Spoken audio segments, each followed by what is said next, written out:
welcome to rock layers. Today we're going to be focusing on rock layers. Yesterday we talked about the structures of Earth. Remember, we have those three parts that we mainly talked about: the core, mantle, crust. Core, mantle, crust. Remember that? Some of you may have even made our little diagram here that we did, our model. And when you open up, you got the core, the mantle, and the crust. Core, mantle, and the crust. Remember, the crust is mainly made up of rock, sedimentary rock, and it tells us all of the history of planet Earth.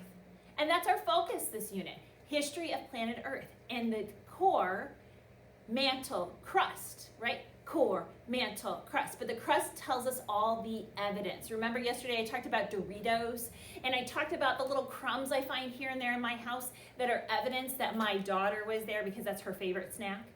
Well, the evidence that we use to figure out what life is like and what the history of Earth is like, we use the crust. We use the crust to find all that evidence. So it's super important. So we use the crust to figure out the history of Earth with evidence. Okay, we're going to talk about that evidence.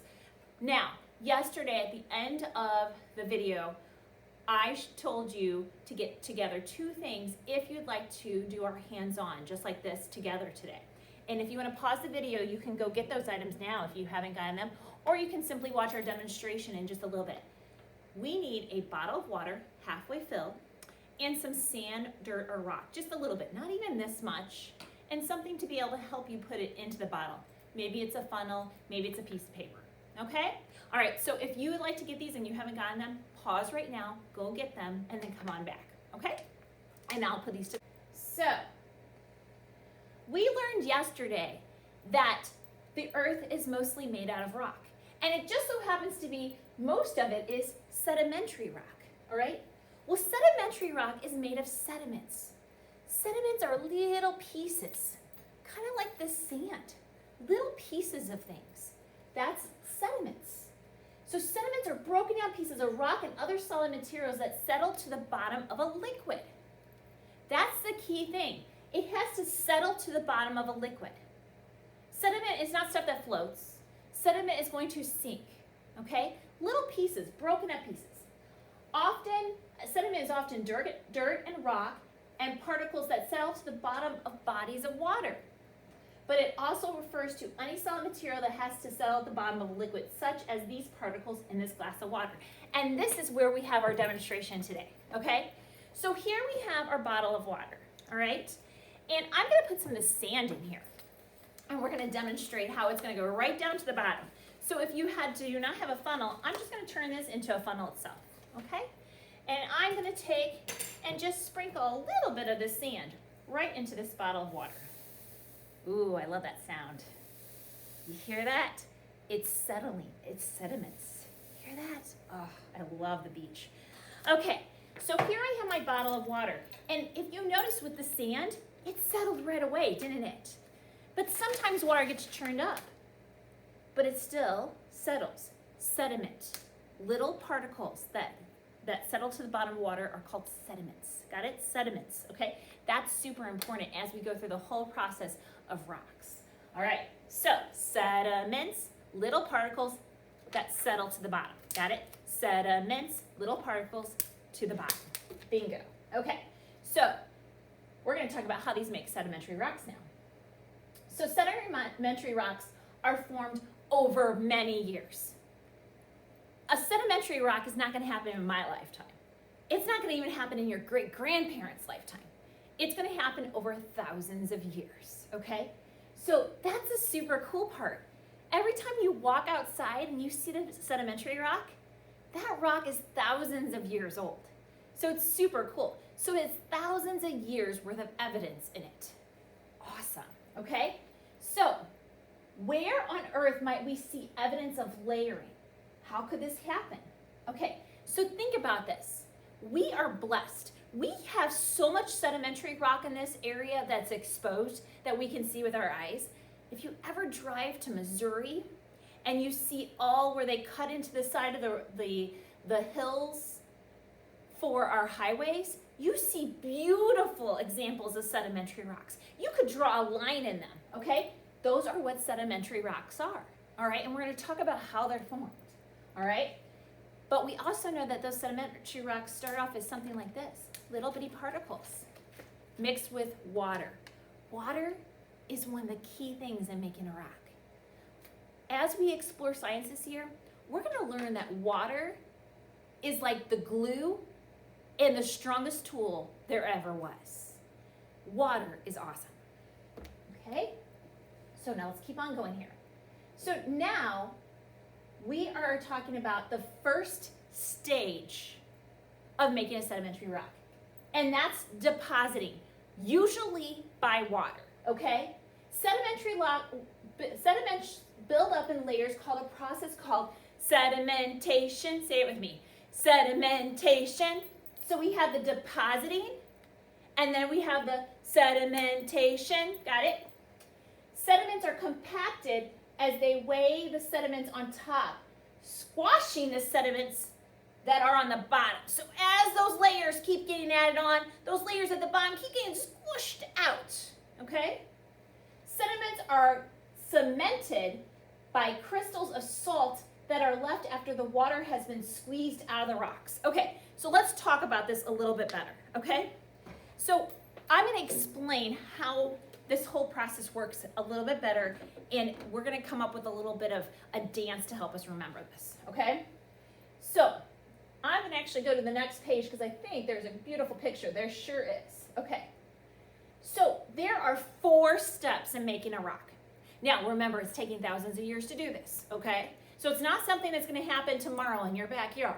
And we're just doing a demonstration of it here. So we're not going to actually create a rock today. But, for instance, we are going to deposit some things. Now, it's in there, most of the time it's by water. Remember, the strongest tool we talked about, okay? But I'm just going to deposit right now with my hand, okay? So, well, you know what? Let's put some water in here. Put some water in. This might get a little messy. Do not do this demonstration at home, okay? Mom might not be too happy about it. Okay, so just watch me on this one. Although you could do it with your milk tomorrow in your cereal. Hint, hint. That might be kind of fun. Because then you eat the evidence. And Mom doesn't know. Right? Okay. All right, so you've got your water in there. Okay, so we have any kind of lake, a stream, a river, an ocean. Okay, so we've got this water. It starts off with water. Then we have dead plants and animals and rocks and all different living and non-living things that get deposited.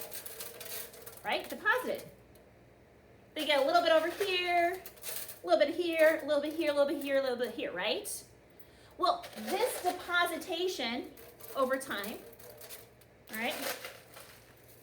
We got one layer, right? Well then, you know, maybe we had some other layers going on here. Ew, graham crackers on top, right? Actually, I love graham crackers. Okay, so we've got all these different layers of sediment that keep getting built up over time, okay? As they keep building, you know what happens? You've been at the bottom of a pile before, right? You get squished. Same thing's happening with that first layer there. The oldest layer keeps getting squished down. That's called compaction, all right? So we have depositation, sedimentation, compaction, that's the weight, and then we have cementation. All right, so this is part 2. So we stopped off at cementation, okay, cemented.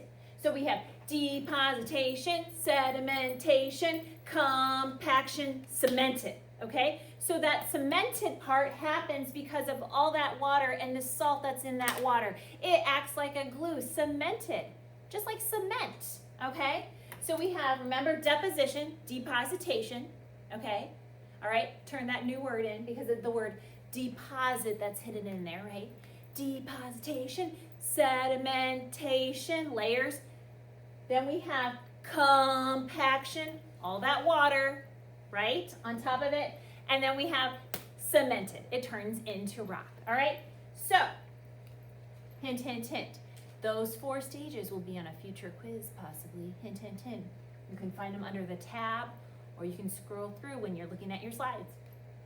All right, so now, Sedimentary rocks, they provide the history. Remember yesterday I talked about the little Doritos found around in my house? Those were evidence that Emily was there. Well, guess what? The same thing happens when we're looking at sedimentary rocks. We find those little pieces of evidence that tell us something. So for instance, if there's a whole lot of salt, we know that there was a whole lot of water. Every bit of natural water has a little bit of salt in it. That works as the glue to create a rock. All right? It also tells us how thick a layer is. If a layer is super thick, there's a good chance that there were more plants and animals there at that time, okay? And there's also a lot more carbon in them. Carbon is a key ingredient as found in all living plants and animals because it's called carbon dating. Have you ever heard that? Well, that's telling you that there's a lot of plants and animals in that layer, or maybe not so many. And it also can tell you how old they are based on that carbon, all right? So those layers are the evidence that help us know what the history of planet Earth is, okay? And how it was formed and how it has changed over the years. Remember, thousands of years, millions of years. Not in the age I am, not in the age that your grandparents are, not even your great-great-grandparents. Thousands of years to form rock, all right? So let's keep on going here. Well, now, something to also think about. Remember when I made that slimy stuff earlier, okay? And I added those the cocoa pebbles. They were the first thing added to this rock before I put in the graham crackers, right? They are the farthest to the bottom. So guess what? They are the oldest. So the deeper you go in a rock, the deeper you dig, the older it is. Closer to the surface, the younger it is. So when you're digging your backyard, that top layer, that's young. If you keep on digging, it's much older, okay? All right, now, this is called the law of superposition, all right? So those cocoa pebbles at the bottom are the oldest, then the graham crackers, okay? All right? So, and maybe do try this tomorrow for breakfast. That might be kind of fun. With milk though, not with water, okay? All right, so that's called law of superposition. The age, the deeper down it is, the older it is. Law of superposition. Law of superposition. Law of superposition. Got it? Law of superposition. So, geologists study these to tell what the environment was like. They study each of these layers to figure out what it was like at that period of time. If there's a lot of salt from water, we know that there was a lot of water. If there's only a little salt, only a little water. If the layer is super thick, we know that there was a lot of sediment or a lot of plants and animals during that time. So that tells us about the environment too. All right? So you have to look at that as the evidence, just like the Dorito crumbs all over our house, okay? So they compare those layers. And if they dig down even deeper, they know it's older because of law of superposition. Law of superposition. Deep down, law of superposition. Deeper you go, the older you get. Deeper you go, the older you get. Law of superposition. Boom.